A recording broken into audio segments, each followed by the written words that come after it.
Você tem um deste? Sou louca pelo meu. Na verdade, adoro todas as minhas coisas. Já se perguntou de onde vêm todas as coisas que compramos e para onde vão quando nos desfazemos delas? Não conseguia deixar de pensar nisso, por isso quis saber mais sobre o assunto. E os livros diziam que as coisas se deslocam ao longo de um sistema. Da extração para a produção, para a distribuição, para o consumo e para o tratamento de lixo. Isso tudo se chama a economia de materiais. Bem, estudei um pouco mais. Eu passei 10 anos viajando pelo mundo atrás de pistas de onde vêm as nossas coisas e para onde vão. E sabe o que eu descobri? Esta não é toda a história. Falta muita coisa nessa explicação. Em primeiro lugar, neste sistema parece que está tudo bem, sem problemas. Mas, na verdade, é um sistema em crise, porque trata-se de um sistema linear, e nós vivemos num planeta finito, e não se pode gerir um sistema linear num planeta finito, indefinidamente. Em todas as suas etapas, este sistema interage com o mundo real. A vida real não acontece numa página em branco.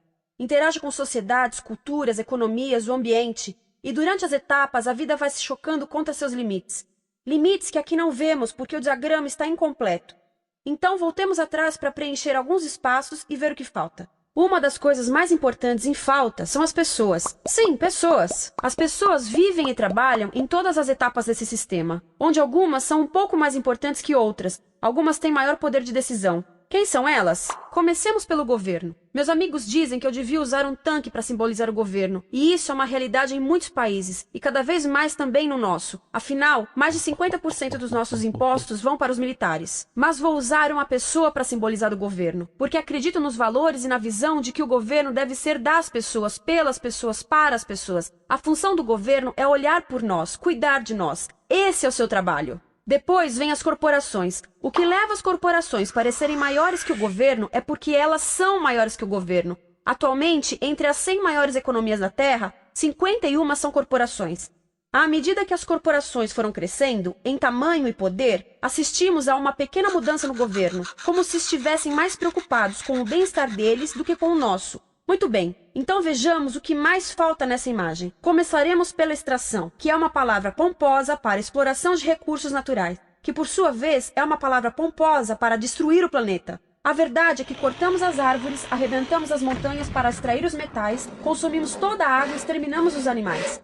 Aqui enfrentamos o nosso primeiro limite. Estamos ficando sem recursos naturais. Estamos utilizando demasiados materiais. Sei que isto pode ser difícil de ouvir, mas é a verdade. Por isso temos que lidar com isso. Durante apenas as 3 últimas décadas, foram consumidos 33% dos recursos naturais do planeta. Desapareceram. Cortamos, minamos, perfuramos e destruímos o planeta tão depressa que estamos debilitando a capacidade do planeta para sustentar o nosso modo de vida. Aonde eu vivo, nos Estados Unidos, resta-nos menos de 4% da nossa floresta original. 40% dos cursos de água estão impróprios para o consumo. E o nosso problema não é apenas estarmos utilizando demasiados recursos, mas o fato de estarmos utilizando mais do que a nossa parte. Temos 5% da população mundial, mas usamos 30% dos recursos mundiais. Se todos consumissem ao ritmo dos Estados Unidos, precisaríamos de 3 a 5 planetas. E sabem uma coisa? Só temos um. Então, a resposta do meu país a essa limitação é simplesmente ir tomar dos outros. Este é o terceiro mundo, que alguém dirá tratar-se apenas de uma expressão para designar o local para onde foram as nossas matérias-primas. E o que é que acontece? A mesma coisa, destruição do local. 75% das zonas de pesca do planeta estão sendo exploradas ao máximo ou além da sua capacidade. Desapareceram 80% das florestas originais do planeta. Só na Amazônia perdemos 2.000 árvores por minuto, o equivalente a um campo de futebol por minuto. Então, e as pessoas que vivem aqui? Bem, de acordo com esses sujeitos, eles não são donos desses recursos, mesmo que vivam lá há gerações. Não são donos dos meios de produção, nem compram muitas coisas. Nesse sistema, quem não possui nem compra muitas coisas não tem valor. A seguir, as matérias-primas seguem para a produção, onde utilizamos energia para misturar químicos tóxicos com recursos naturais para produzir produtos contaminados com tóxicos. Há atualmente no comércio mais de 100.000 químicos sintéticos. Apenas um punhado foi testado para avaliar o seu impacto na saúde, e nenhum foi testado em relação aos impactos sinérgicos na saúde, ou seja, a interação com todos os outros químicos aos quais estamos expostos diariamente. Por isso, desconhecemos o impacto total deles na saúde e no ambiente. Mas sabemos uma coisa: os tóxicos entram e saem. Enquanto continuarmos a introduzi-los nos nossos sistemas de produção industrial, continuaremos a inserir esses tóxicos nos produtos que levamos para nossas casas, trabalho e escolas, e claro, para nossos corpos. Como os BFRs, ou retardantes de incêndio à base de brometo, que tornam as coisas mais resistentes ao fogo, mas são super tóxicos. São neurotóxicos, ou seja, tóxicos para o cérebro. O que é que estamos fazendo usando esses químicos? Apesar disso, os usamos em nossos computadores, eletrodomésticos, sofás, colchões e até alguns travesseiros. Sim, pegamos nossos travesseiros, os revestimos com neurotoxinas, levamos para casa e dormimos por 8 horas com eles. Não sei, mas acho que num país com tanto potencial, poderíamos ter uma maneira melhor de evitar que as cabeças peguem fogo à noite. Sabia que essas toxinas vão se acumulando ao longo da cadeia alimentar e se concentram nos nossos corpos? Sabe qual é o alimento do topo da cadeia alimentar com o nível mais elevado de químicos tóxicos? O leite materno. Isto significa que os menores membros das nossas sociedades, os nossos bebês, recebem as maiores doses de químicos tóxicos das suas vidas a partir do leite das suas mães. Não acha que é uma incrível violação? A amamentação deveria ser o mais importante ato humano de nutrição. Deveria ser algo sagrado e seguro. A amamentação continua a ser o melhor e as mães devem amamentar, mas nós deveríamos proteger esse ato. Eles deviam protegê-lo. Eu pensava que zelavam pelos nossos interesses. As pessoas que mais sofrem com esses produtos químicos são os trabalhadores das fábricas. Muitos são mulheres em idade reprodutiva, que trabalham com toxinas que afetam a gestação, carcinogênicos e muito mais.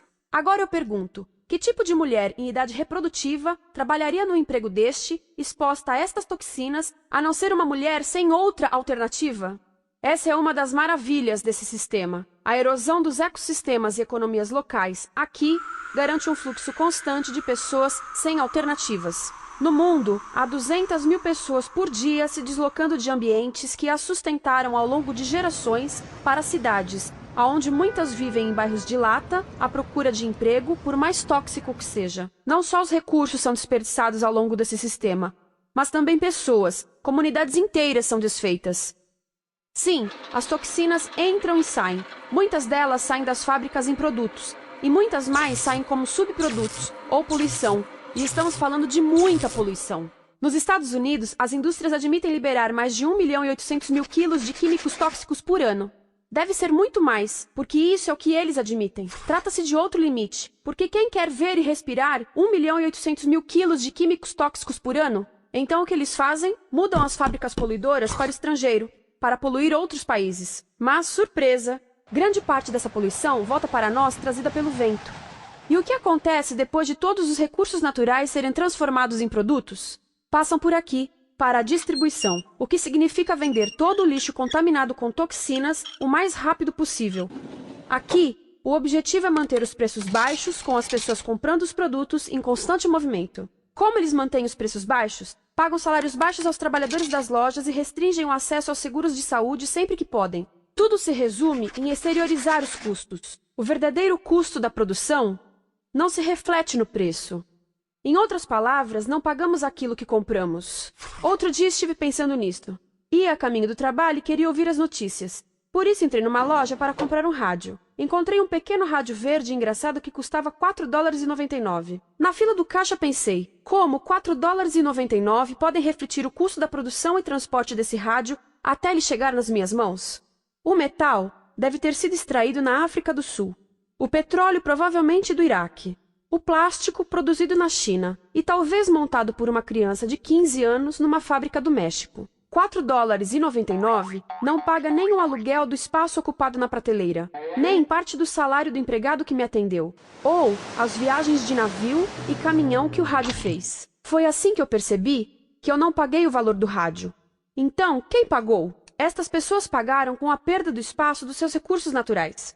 Estas pagaram com a perda do ar puro, com o aumento de doenças como asma e câncer. As crianças do Congo pagaram com o seu futuro, pois 30% delas abandonam a escola para trabalhar nas minas de coltan, um metal que usamos em aparelhos eletrônicos baratos e descartáveis. Estas pessoas pagaram por não ter direito ao seguro de saúde. Ao longo desse sistema, pessoas contribuíram para que eu comprasse o rádio por $4,99. Mas essas contribuições não são registradas por nenhum contabilista. É isto que eu quero dizer com exteriorizar o verdadeiro custo de produção. E isso nos leva à seta dourada do consumo. O coração do sistema, o motor que impulsiona. É tão importante proteger esta seta que se tornou prioridade daqueles dois sujeitos. É por isso que, após o 11 de setembro, quando nosso país estava em choque, o presidente Bush poderia ter sugerido fazer luto, rezar, ter esperança, mas não, ele disse para fazermos compras. Compras! Nos tornamos uma nação de consumidores. Nossa principal identidade passou a ser de consumidores. Não mães, professores, agricultores, mas consumidores. Nosso valor é medido e demonstrado pelo quanto contribuímos para esta seta. Quanto consumimos. Não é isso que fazemos? Compramos, compramos, compramos. Manter os produtos circulando. E como circulam? Sabe qual a porcentagem dos produtos que circulam através desse sistema que ainda são usados 6 meses depois da venda na América do Norte? 50%? 20%? Não, 1%. 1. Em outras palavras, 99% das coisas que nós cultivamos, processamos, transformamos, 99% das coisas que percorrem o sistema são lixo em menos de 6 meses. Como é que podemos gerir um planeta com esse nível de rendimento? Mas não foi sempre assim. Hoje, o consumidor médio americano consome o dobro que há 50 anos. Pergunte à sua avó. No tempo dela, a boa gestão, a engenhosidade e a poupança eram valorizados. Então, como é que isso aconteceu? Bem, não aconteceu simplesmente. Foi planejado. Pouco depois da Segunda Guerra Mundial, estes sujeitos estudavam a forma de impulsionar a economia. O analista de vendas Victor Lebow articulou a solução que se tornaria a norma de todo o sistema. Ele disse: a nossa enorme economia produtiva exige que façamos do consumo a nossa forma de vida, que tornemos a compra e uso de bens em rituais, que procuremos a nossa satisfação espiritual, a satisfação do nosso ego no consumo. Precisamos que as coisas sejam consumidas, destruídas, substituídas e descartadas a um ritmo cada vez maior. O conselheiro econômico do presidente Eisenhower disse: o principal objetivo da economia americana é produzir mais bens de consumo. Mais bens de consumo? O nosso principal objetivo? Não é providenciar cuidados médicos, ou educação, ou transportes seguros, ou sustentabilidade, ou justiça? Bens de consumo? Como é que eles nos fizeram adotar esse sistema de forma tão entusiástica? Bem, duas das suas estratégias mais bem-sucedidas são a obsolescência planejada e a obsolescência perceptiva. A obsolescência planejada é uma outra forma de dizer criado para ir para o lixo. Eles fazem as coisas de modo que sejam inúteis tão rápido quanto possível para jogarmos fora e voltarmos a comprar. Isso é óbvio em sacolas ou copos de plástico, mas verifica-se isso em coisas maiores como esfregões, DVDs, máquinas fotográficas, churrasqueiras, quase tudo, até computadores. Já reparou que quando compra um computador, a tecnologia muda tão rápido que em poucos anos se torna quase um impedimento para a comunicação? Fiquei curiosa e abri um desses computadores para ver o que tinha dentro, e descobri que a peça que se muda a cada ano é apenas uma pecinha no canto. Mas não se pode mudar apenas essa peça, porque cada nova versão tem um formato diferente. Tem que jogar tudo fora e comprar um novo. Estive lendo sobre o design industrial da década de 50, quando a obsolescência planejada começou a aparecer.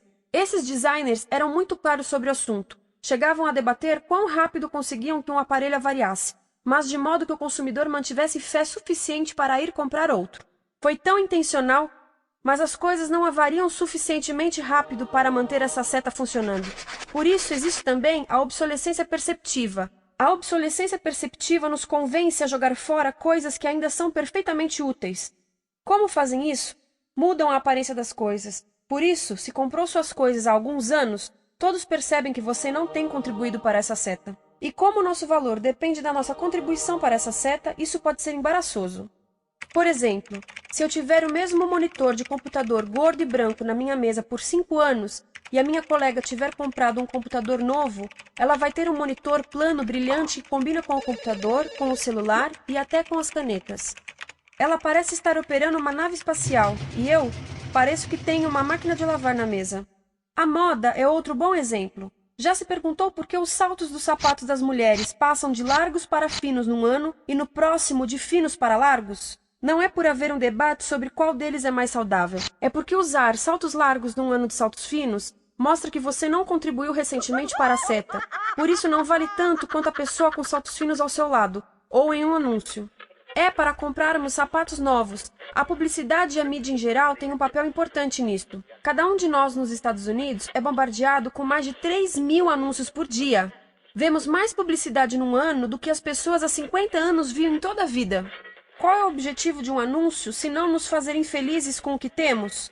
Por isso, nos dizem 3.000 vezes por dia que o nosso cabelo está errado, nossa pele, nossa roupa, nossos móveis, nossos carros, nós estamos errados. Mas tudo se resolve se formos às compras. A mídia também ajuda a esconder tudo isto e isto. Por isso, a única parte da economia que vemos são as compras. A extração, produção e envio para o lixo acontecem fora do nosso campo de visão. Por isso, nos Estados Unidos, temos mais coisas do que tivemos antes, mas pesquisas mostram nossa felicidade declinando. Nossa felicidade teve seu pico na década de 50, a mesma época em que a febre consumista explodiu. Coincidência interessante. Acho que sei o porquê.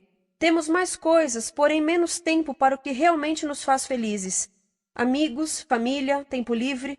Estamos trabalhando mais do que nunca. Analistas dizem que não temos tão pouco tempo livre desde a sociedade feudal. E sabem quais são as duas atividades que mais fazemos no pouco tempo livre que temos? Ver televisão e fazer compras.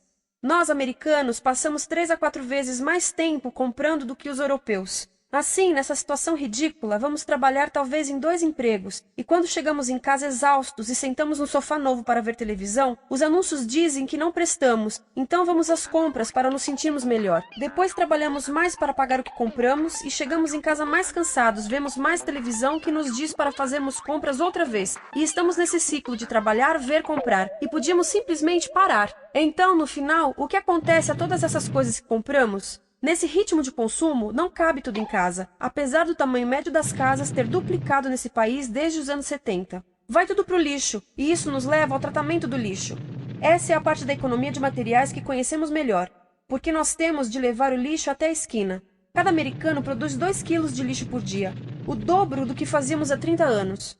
Todo esse lixo ou é despejado num aterro, que é um grande buraco no chão, ou ainda pior, primeiro é incinerado e depois despejado no aterro. As duas formas poluem o ar, o solo, a água, sem esquecer que alteram o clima. A incineração é realmente ruim. Lembra daqueles tóxicos da fase da produção? Bem, queimar o lixo libera esses tóxicos no ar. Pior ainda, produz supertóxicos novos, como a dioxina. A dioxina é a substância mais tóxica feita pelo homem, e os incineradores são a principal fonte de dioxina. Isso significa que podemos parar a principal fonte da mais tóxica substância conhecida e feita pelo homem, simplesmente parando de queimar o lixo. E podemos parar hoje. Algumas empresas não querem criar aterros e incineradores aqui. Por isso, também exportam os resíduos. Então, e a reciclagem? A reciclagem ajuda? Sim, a reciclagem ajuda. Ela reduz o lixo nessa extremidade e depois reduz a pressão para minerar e colher mais nessa extremidade. Sim, todos devemos reciclar, mas reciclar não é o suficiente. Reciclar nunca será suficiente, por 2 razões. Primeiro, o lixo que vem das nossas casas é apenas a ponta do iceberg. Para cada saco de lixo que deixamos na esquina, 70 sacos de lixo são criados anteriormente, só para fazer o lixo desse saco que deixamos na esquina. Assim, mesmo que pudéssemos reciclar 100% do lixo das nossas casas, não se chegaria ao coração do problema. Além disso, grande parte do lixo não pode ser reciclado, ou porque contém demasiados tóxicos, ou porque é criado de início para não ser reciclável, como aquelas caixas de suco, que têm as camadas de metal, papel e plástico, todas coladas. Não dá para separar essas camadas para reciclá-las. Como se vê, é um sistema em crise. Por todo o percurso, estamos batendo em limites, do clima em mudança ao decréscimo da felicidade. Simplesmente não está funcionando. Mas a parte boa de um problema tão generalizado é haver tantos pontos de intervenção. Há pessoas trabalhando aqui salvando florestas, e aqui na produção limpa. Pessoas trabalhando em direitos do trabalho, em comércio justo, em consumo consciente, no bloqueio de aterros e incineradores. E muito importante, em recuperar o nosso governo, para que seja realmente pelas pessoas e para as pessoas. Todo esse trabalho é criticamente importante, mas as coisas vão realmente começar a se mover quando enxergarmos as ligações, quando enxergarmos o panorama geral. Quando as pessoas ao longo do sistema se unirem, poderemos reivindicar e transformar esse sistema linear em algo novo, um sistema que não desperdice recursos ou pessoas, porque aquilo de que precisamos nos livrar é da antiga mentalidade de usar e jogar fora. Há uma nova escola de pensamento nesse assunto, e é baseada em sustentabilidade e equidade, química verde, 0 resíduos, produção em ciclo fechado, energia renovável, economias locais vivas, já está acontecendo. Há quem diga que é irrealista, idealista, que não pode acontecer. Mas eu digo que quem é irrealista são os que querem continuar pelo velho caminho. Isso é que é sonhar. Lembre-se que a velha forma não aconteceu por acaso. Não é como a gravidade que temos que conviver. As pessoas a criaram, e nós também somos pessoas. Por isso, vamos criar algo novo.